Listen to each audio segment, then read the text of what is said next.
There's a number that doesn't get talked about enough. Not a salary, not a net worth goal, a specific number in your investment account. The kind that once you cross it, changes what your money is actually doing in a way that's hard to explain until you've seen the math.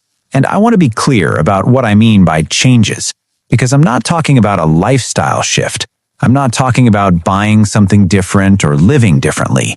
I'm talking about a mathematical change in how wealth actually moves, a threshold where the money you've already saved starts doing more work in a single year than you're able to contribute by working. Here's the thing most people don't realize when they're in the early stages of investing. When you have $10,000 or $20,000 or even $50,000 saved and invested, you are the engine. Your contributions, the money you're moving from your paycheck into the account every month, those are what's making the account grow. The investment returns are real, they're there, but they're relatively small. You're doing most of the heavy lifting. At some point, that flips. The account becomes the engine, and you become the assistant. And the number where that flip starts to become genuinely significant in a way that changes your entire relationship with money and work and time is somewhere around $500,000. Not because $500,000 is a magic number, but because of what $500,000 does in a single year at average market returns.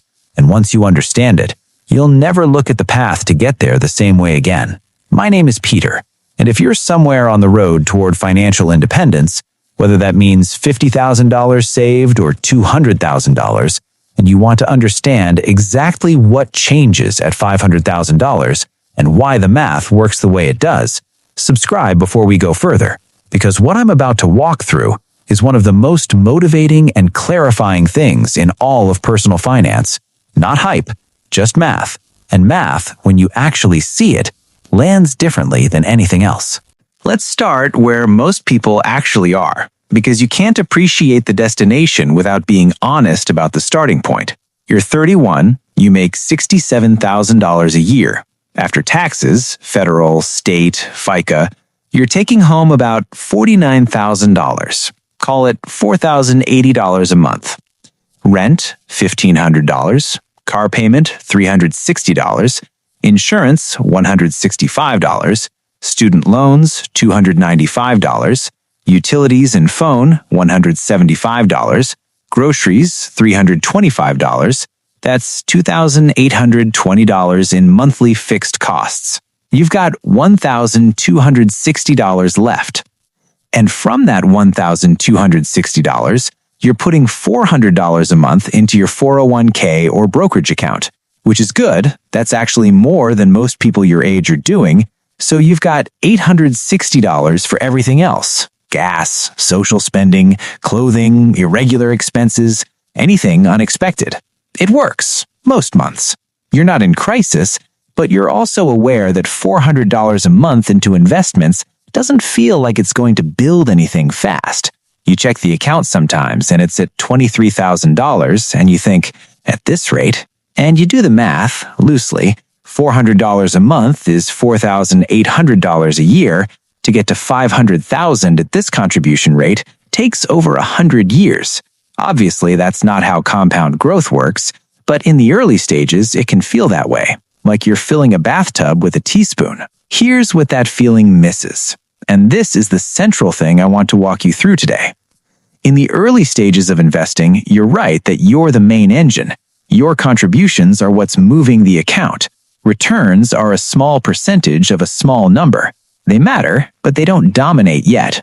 But at some point, and the $500,000 mark is a useful approximation of when, the math inverts.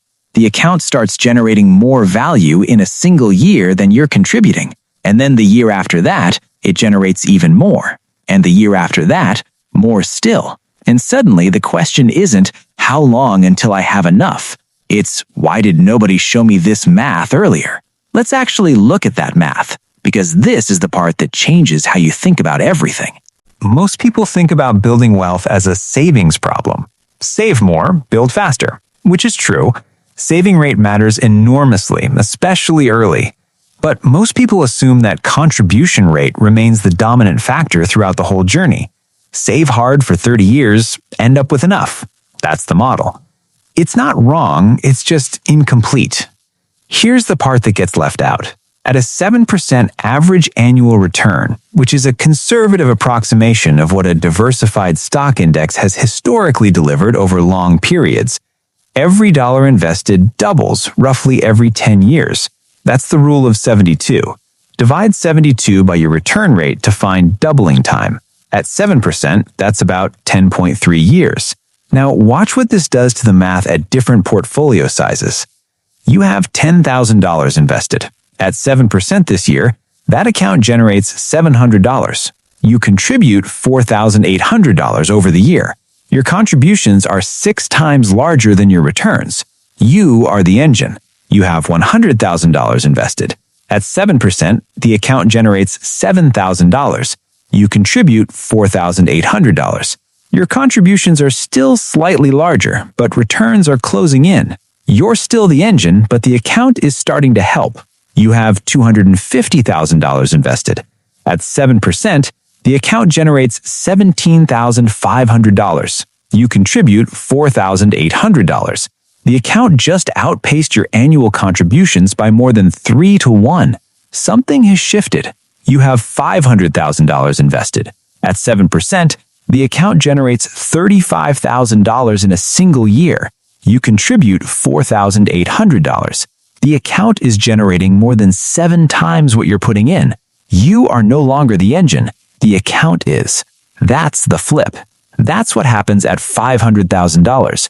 Your job, in the simplest possible terms, is just to not interrupt it. Here's why this math doesn't feel real for most people in their 20s and early 30s.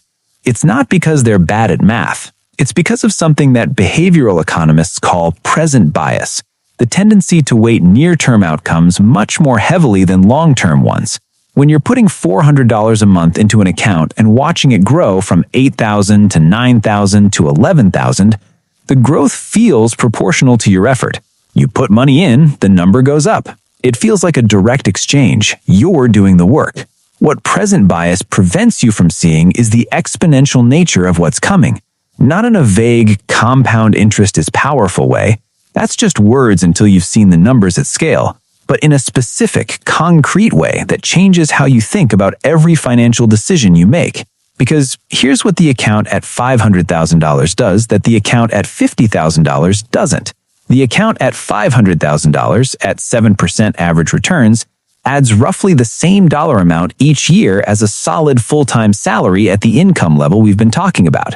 It generates $35,000 in a year without you doing anything, without you going to work, without you negotiating, without you showing up. The account at $50,000 generates $3,500. That's meaningful, but it's not life restructuring. It doesn't give you options that your paycheck doesn't also give you. The account at $500,000 does, and every year past $500,000, the gap widens. Let me give you the actual path, because this is where most people's eyes open. You're 28. You have $15,000 invested. You're contributing $500 a month, maybe $400 from your own contributions and a bit more from an employer match. At 7% average returns, here's roughly where you are at each checkpoint. Age 33, about $55,000. You're making a real impact, but you're still clearly the engine. Your contributions account for most of the growth. Age 38, about $145,000. Returns are now doing about 40% of the annual growth. The account is pulling alongside you. Age 43, about $300,000. Returns are generating around $20,000 this year. You're contributing about $6,000. The account is doing more than 3 times the work you are. Age 46, 47, you cross $500,000. Your contributions are $6,000 a year. The account generates $35,000. You are very much the assistant now. Age 50, about $650,000. The account generates $45,500 this year. You're contributing $6,000.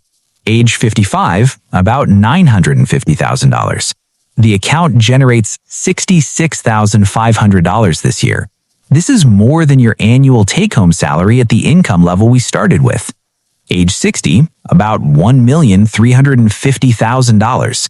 None of that required a raise. None of that required a side income. None of that required extraordinary discipline or sacrifice.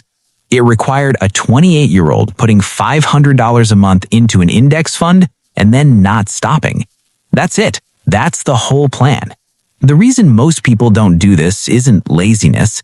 It's that the early part, ages 28 to 38, the long stretch where you're the engine and the account isn't doing much visible work yet, feels disproportionately hard for the results you're seeing. You're contributing $500 a month, and the account grows by $9,000 in a year. $500 a month is real sacrifice on a $67,000 salary, and $9,000 of growth, while mathematically significant, doesn't feel like enough to justify the constraint you're living under. This is where people stop, or slow down, or redirect the money towards something that gives more immediate feedback: a nicer apartment, a newer car, a lifestyle that matches their income rather than something deferred. And what they lose isn't just the $9,000. They lose the $9,000 compounding for the next 25 years. At 7% over 25 years, that $9,000 becomes about $49,000. Every year they stall costs them not just that year's growth, but all the future growth that year's growth would have generated. So here's what changes when you actually internalize this math. Not just nod at it, actually let it change how you think about the decisions in front of you right now. The early years of investing feel like a cost. Every month you send $500 to an account instead of upgrading your apartment or buying a new car or doing the trip you've been thinking about. It feels like a sacrifice, like something you're giving up today for an abstract future benefit. That framing is technically accurate, but practically destructive. Because abstract future benefit is how your brain stores it when you don't know the numbers. When you do know the numbers, the framing shifts. The $500 you send this month isn't a cost, it's a purchase. You're buying future income. You're buying a small fraction of the engine that will eventually generate more than your salary in a single year without you doing anything. Put it this way. If someone offered you $35,000 a year for the rest of your life for a one-time payment of $500,000, you'd take that immediately. That's an extraordinary deal. And that's effectively what you're doing in small increments over a few decades. Every $500 contribution is one more small payment towards owning that engine. It changes specific decisions in very concrete ways when you hold that frame. You get a $3,000 raise at work. The old thinking, that's $250 more a month. Maybe bump up your spending a bit. Life's a little easier. The new thinking, if I keep living on what I was making and send $200 of that $250 to investments, I've just accelerated the timeline. I've just bought more of the engine sooner. You're sitting in a coffee shop on a Sunday morning and you're thinking about whether to renew the lease on your apartment or look for something slightly nicer at $200 more a month. The old thinking, I can afford $200 more. I've earned something nicer. The new thinking, $200 a month is $2,400 a year. Over the next 20 years at 7% compound growth, that $2,400 per year is worth about $100,000. Is this apartment upgrade worth $100,000? And sometimes the answer is yes. Sometimes the answer is no. But the question is different. That's the reframe. Not, can I afford this? Not even, is this worth it? But what is the actual cost of this decision measured in future purchasing power and future freedom? And once you've run that math a few times, you start to see money differently. Not as income that arrives and gets allocated, as capital, small, growing, with a trajectory that you're either protecting or interrupting. Here's what I'm not saying. I'm not saying deprive yourself for 30 years and then enjoy the money when you're old. That's not the plan, and it's not a good plan. What I am saying is that the constraint in your 30s is much smaller than it feels. Putting $500 a month into investments on a $67,000 salary, keeping your apartment the way it is, keeping the car you have, not upgrading your lifestyle with every raise, that's not deprivation. That's just not consuming every dollar you earn. Most people consume every dollar. The few who don't are the ones who cross $500,000 in their 40s and then watch the math take over. And here's the important thing. Once the math takes over, the pressure comes off. Not all at once, but gradually, as the account generates more and your salary generates less of the overall picture, you stop doing the mental math on Sunday nights. Not because the account is big enough to retire on necessarily, though it might be, but because you know it's working. You can feel the trajectory. You know that even if nothing changes, the account is doing 7 times the work you are, and next year it will do 8 times, and the year after that, 9. That low-level financial anxiety that most people have normalized is just what adult life feels like. It starts to quiet.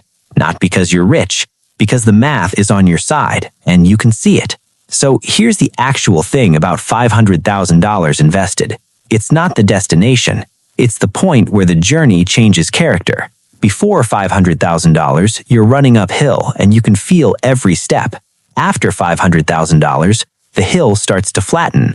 The account carries more and more of the load, and eventually, well past $500,000, but on a trajectory that begins there, you're not really climbing anymore.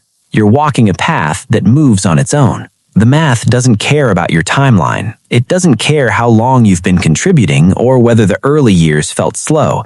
It just compounds, consistently, reliably, year over year. $500,000 isn't a finish line. It's the point where you realize you're going to make it. And that realization, when it finally lands, when you check the account and see the annual return and understand that you just earned more from doing nothing than from months of work, changes something that doesn't change back. If you want to see exactly how to spot the rare people who have actually crossed this threshold, and the 13 psychological signs that prove they are secretly wealthy while everyone else is faking it, click the video on your screen right now. Stop being the engine and start building it. I'll see you there.